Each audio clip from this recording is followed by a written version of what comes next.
வணக்கம், வந்தனம், நமஸ்கார் குட்டீஸ் and friends. Welcome to kiddy club house. இன்னைக்கு நம்ம செக்மெண்ட்ல ஷார்ட் அண்ட் ஸ்வீட்டா ஒரு சூப்பரான இன்ஃபர்மேஷன் பார்த்துடலாமா? பிற்காலத்துல இப்படிதான் நடக்கும்னு நம்ம முன்னோர்கள் முன்னாடியே யோசிச்சு வச்சனால சில பல விஷயங்களை அவங்க சங்க இலக்கியங்கள்ல எழுதி வச்சுட்டு போயிருக்காங்க. அந்த மாதிரி சில விஷயங்களை இப்ப இந்த 20ஆம் நூற்றாண்டுல ரிசர்ச் பண்ணி அது உண்மைன்னு ப்ரூவும் பண்ணியிருக்காங்க. அப்படி ஒரு தகவலை தான் இன்னைக்கு நான் உங்களுக்கு சொல்ல போறேன்.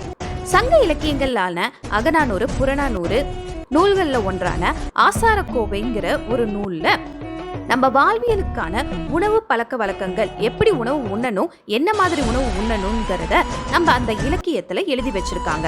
அப்படி அவங்க எழுதி வச்சத இப்ப இந்த 20ஆம் நூற்றாண்டுல ஹார்வர்ட் யூனிவர்சிட்டியில ரிசர்ச் பண்ணி அதோட உண்மையை நமக்கு ரிவீல் பண்ணியிருக்காங்க. அது என்னன்னா, நம்ம தாத்தா பாட்டியில முன்னாடியே சொல்லியிருப்பாங்க, கீழே சமணங்கால் போட்டு உட்கார்ந்து சாப்பிடு, கையை ஊனி சாப்பிடாத, டிவி பார்த்துக்கிட்டே சாப்பிடாத, உடம்புல ஒட்டாதுன்னு இந்த மாதிரி சில பல விஷயங்கள் சொல்லியிருப்பாங்க.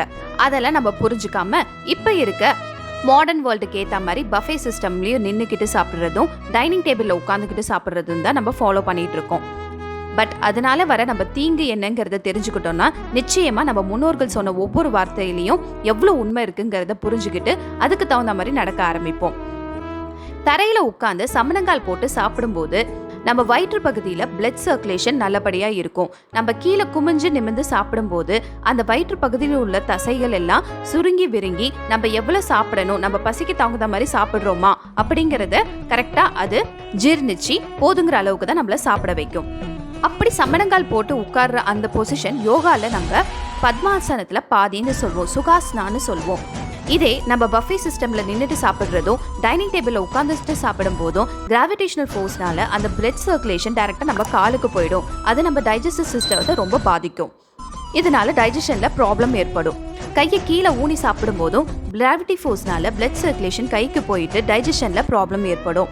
அதே மாதிரி நம்ம டிவி பார்த்துட்டு குழந்தைங்களுக்கு மொபைல் காமிச்சு ஊட்டும் போது அவங்க கான்சென்ட்ரேஷன் கண்ணும் மூளையும் அதுல தாங்க இருக்கும். நம்ம என்ன சாப்பிட்றோம், எவ்வளவு சாப்பிட்றோங்கிறதே தெரியாம சாப்பிட ஆரம்பிப்போம். இது ஒபிசிட்டி மாதிரி பல ப்ராப்ளம்களை நமக்கு ஏற்படுத்தும். மேல்நாட்டை ஒப்பிடும்போது நம்ம இந்தியாவில், அதுவும் நம்ம தமிழகத்துல வாழையில போட்டு கீழே உட்காந்து சமணங்கால் போட்டு சாப்பிடுற பழக்கம் காலங்காலமா இருக்குது.